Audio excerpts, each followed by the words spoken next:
The World Championship 2020 Group A block play-in test concluded, and with Team Liquid finishing in pole position advancing directly to groups, Legacy Esports has taken the second seed, and Mad Lions and Papara Supermassive will be playing a best of 5 against each other to see who earns the right to play against UOL in determining who makes group stage. INTZ, however, has been eliminated.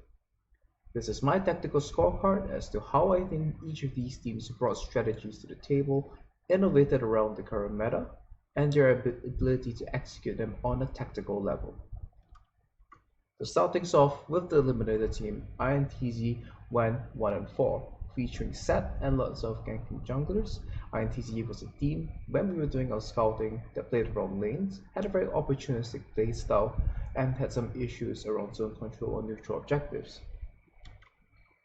While INTZ continued to ignore the global meta and stuck to their skirmish heavy gang style, only picking up military in one game, their crucial failures in the mid-game setups was ultimately their undoing as they lost in such a manner against the Mad Lions both times.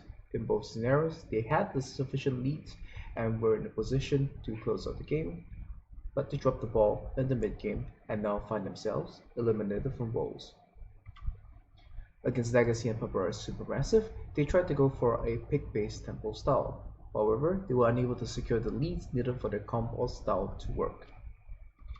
Against the Mad Lions, however, despite getting leads, they repeatedly threw those leads and allowed Mad Lions' superior scaling team fighting to stabilize the game. Overall, I give INTZ a tactical grade of C. They brought some marginal ideas down to the table, but their poor execution left us wanting more. Now, it wouldn't be fair to give them a lower grade, as they tried to execute to a certain degree. We saw some innovation around coming through from them as well. We saw some adaptation as well. But I'm not able to give them a higher grade, as they ultimately were not able to advance to the next stage of play-ins and find themselves eliminated with a score of 1-4. Papara Supermassive, on the other hand, is a team that finished 2-2. Pardon the graphics error. No, initially we thought that Papara Supermassive was a team that was going to play hard through bot side for the jungler, but they had an interesting pivot coming into the play-ins, where they had a top carry setup, showing us some additional breadth. However, it can be argued that they are limited in this approach, as they still have some flaws in the setup in the mid-game, and perhaps in the drafting phase as well, with regards to the champions that they can execute such a style with. Against Legacy, this was most clear, where they were playing 1-3-1, and the mid-game setups were exploited clearly by Legacy taking the initiative and engaging on them in the mid lane. Against the Mad Lions, they were able to earn a win by showing depth and being able to play through a carry top performance, utilizing Wukong rather well. However, against Team Liquid, they continued to stick to their Wukong, and this showed a poor matchup understanding and draft, or perhaps Armut's limited champion pool, bringing questions as to their ability to continue playing towards top lane as a carry position reliably. And against INTZ, they demonstrated a strong jungle carry game, which is what we expected from this meta, where you push 3 lanes and stack dragons to snowball a victory. Overall, I would have to say, on a tactical level, Papara is Supermassive.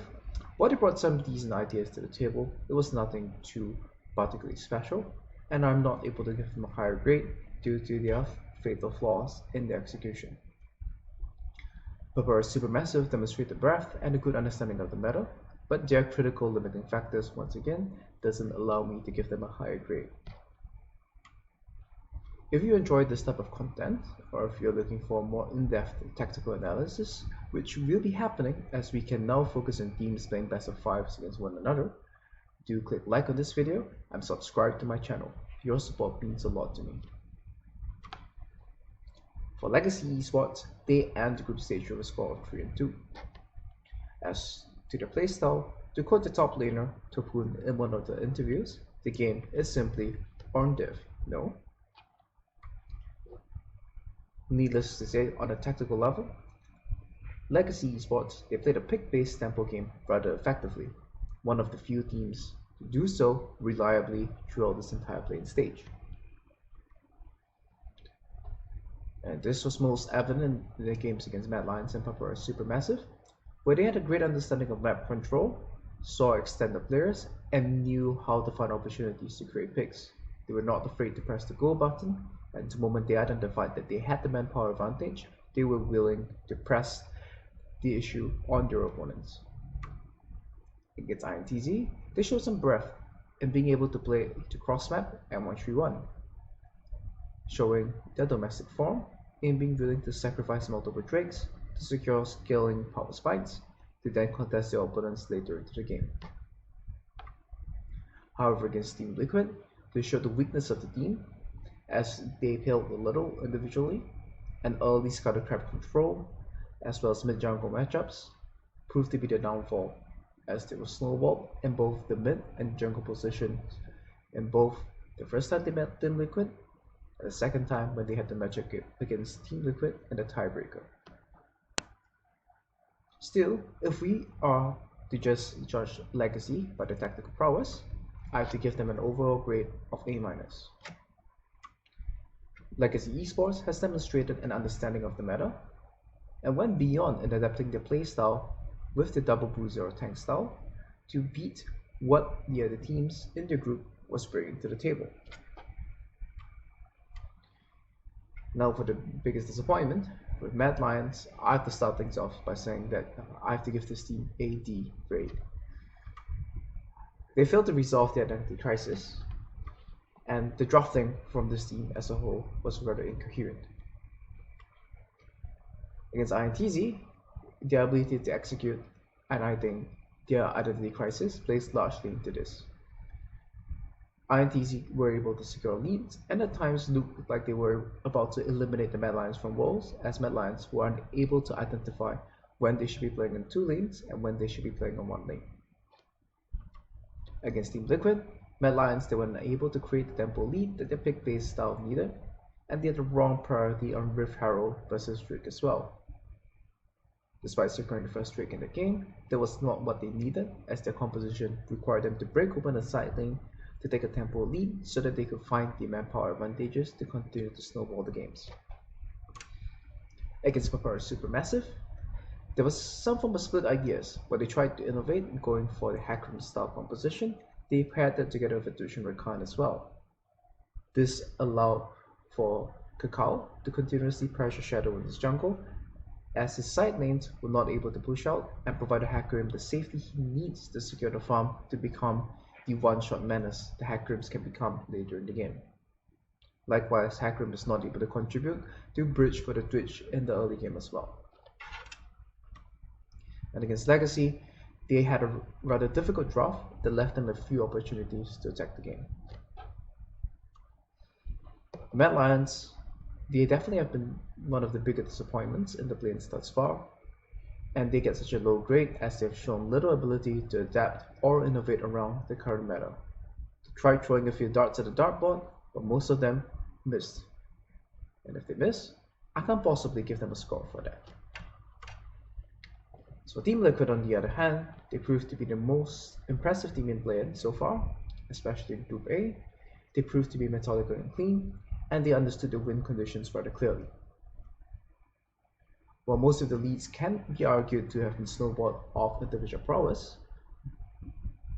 their drafting, compositionally, and the way that they play out the games and problem solve around what their opponents have done demonstrate a rather astute awareness of their strengths and limits in the game itself.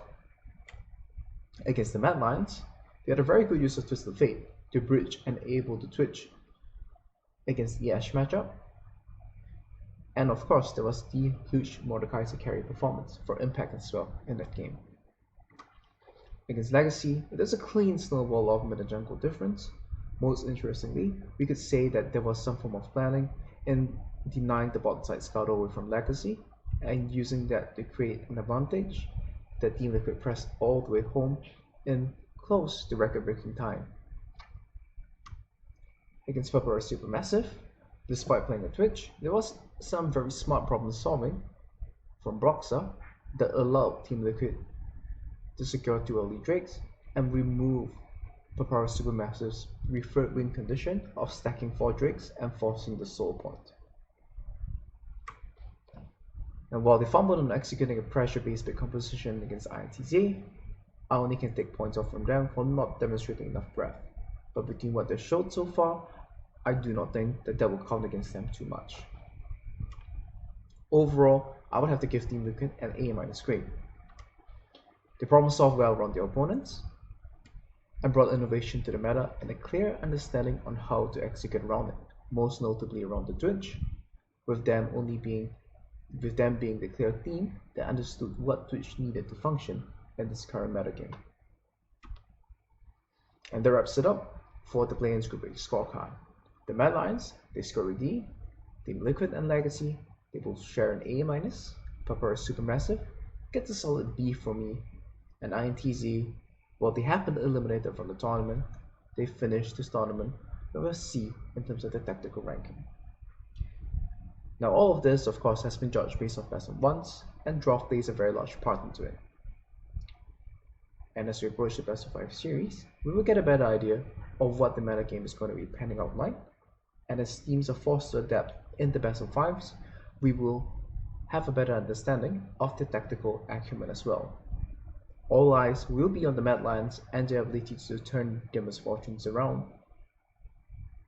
Most crucially, they need to be able to resolve the current identity crisis that they do face. This video was scripted by Jensen Go, and the thumbnail provided was by John Glacier. Thank you for watching this video, and if you enjoyed this content, please do leave the video a like and subscribe to my channel for more such content. Get hyped for Worlds.